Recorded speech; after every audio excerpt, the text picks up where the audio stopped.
How many of you are involved with recruiting tech talent in one way or form? So it might be that you're recruiting for your teams, it might be that your company's recruiting.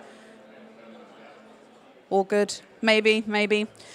For those who are recruiting, how many of you does this fill you with love and joy and happiness to think about recruiting for tech? Yeah, I probably feel similarly.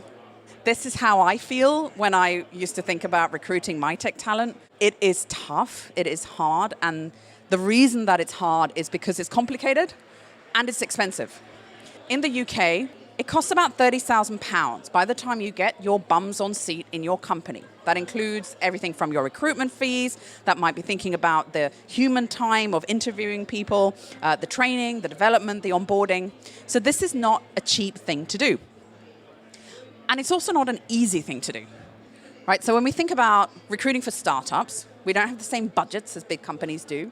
We're recruiting for tech, right? So this is more specialized within the sort of the startup ecosystem.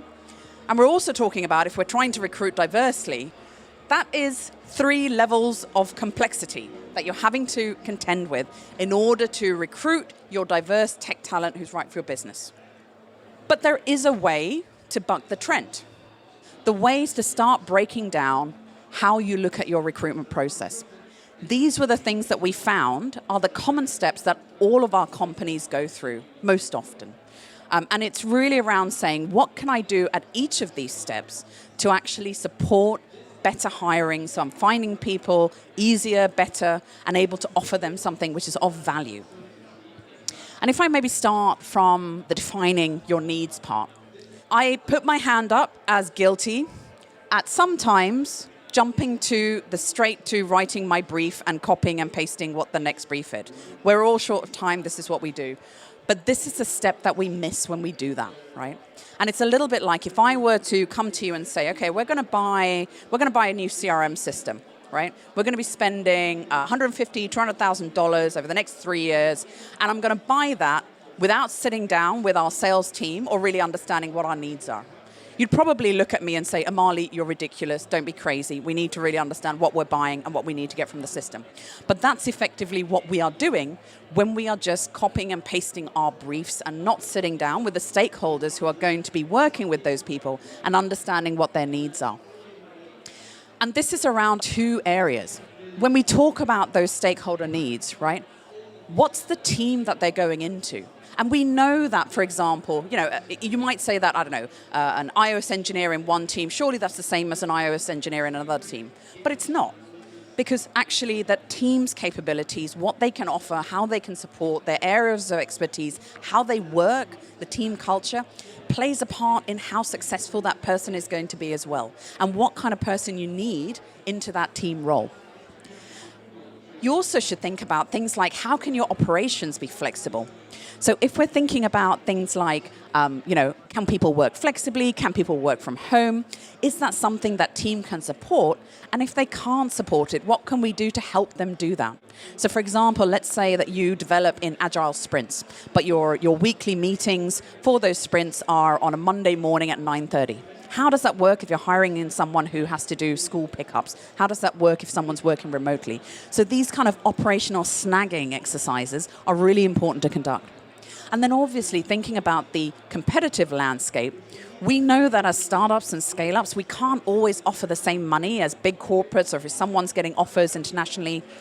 But what can you add into that offer which can offer value beyond just what you offer in a financial sense? And this is really almost taking a page from mutual gains theory, which is it's not always about the money, it is about the offer. And that can be a lot more than just the finance side.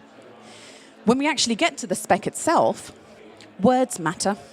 There are loads of tools and services you can actually tap into online where you can look at the wording you use in your briefs. And this is really around saying, are you focusing on what's important or are you putting people off because of things that might be just the way that you communicate or the way that your company culture sort of focuses on? And do think about the psychology of your applicants. Are you asking for a whole shopping list of 101 different things? Or are you really just burning down to what are the 3-4 key things that we need to think about when we're hiring? And do then go back, validate that with your stakeholders, validate that with your potential hires, and actually keep that spec updated because roles change as your company grows as well. When we think about the search, and I put this as this being, searching and being found, because it's not just about we have an awesome job, we're an awesome company, let's put a brief out, come and work for us. It's about building relationships over time with those candidates. This could be going to meetups, conferences, you could be having open houses, you can be thinking about the communities that you can tap into to leverage for your work. And put your recruiters to work as well. You are paying these people good money to do a job for you. If they are not delivering people of quality, demand your rights as a client and ask them to do better for you. And that includes driving your diversity goals and any other goals you might have around the hiring practice as well. And then the last points, which are around soft recruiting all year round. In a way, when someone sees your brief and sees you have a job, in an ideal sense, that's not actually when you want them to first know about your company. You want them to have heard about you 6 months before. You want them to have come to one of your meetups, to have spoken to one of your engineers, to have met someone else who was an ex-employee and heard good things about you, so that when it comes to the job availability, that's just the closing part. That's not the pre-sell. When we think about the selection process, this is the other stage at which you have a chance to really represent what your company stands for. So I always think of a company called ThoughtWorks, so they're a software development company. In 2010, they had about 15% of their workforce were women, for example. They moved that to about 35% in the space of 5 years. And they did that by doing things like including diverse members of their teams in all of their interview processes. Because it was about saying, these are the people who are in our company, this is who you can expect to work with you, and also if you are one of these people coming from one of these backgrounds, you are welcome and there are people like you here as well.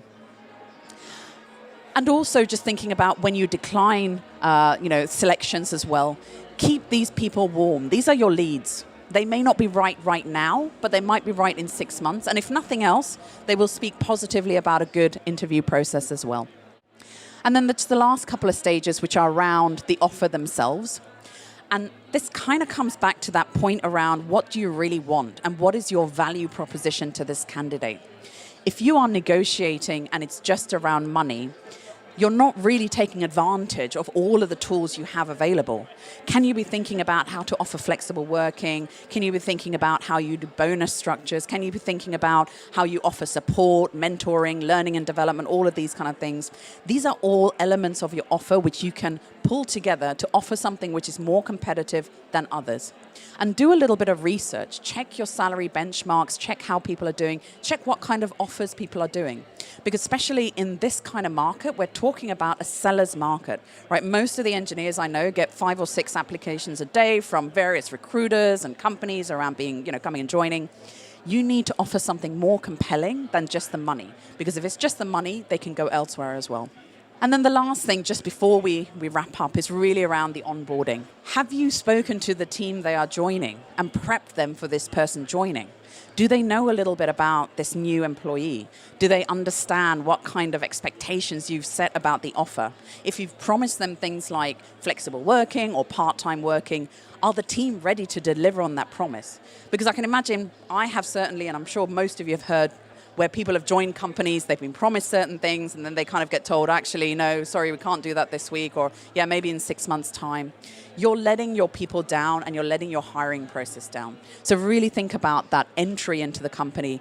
Do your check-ins, book in time to check on your priorities, and make sure that they're actually feeling supported as they grow through the company as well. And then just the last point, I know people get a bit squiffy when we talk about targets around diversity. What I would say is all of us set targets for our business, right? We set targets for revenues, for profits, for growth, for turnover, for funding.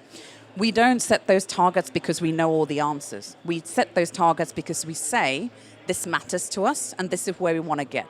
And then we figure out how to actually get there.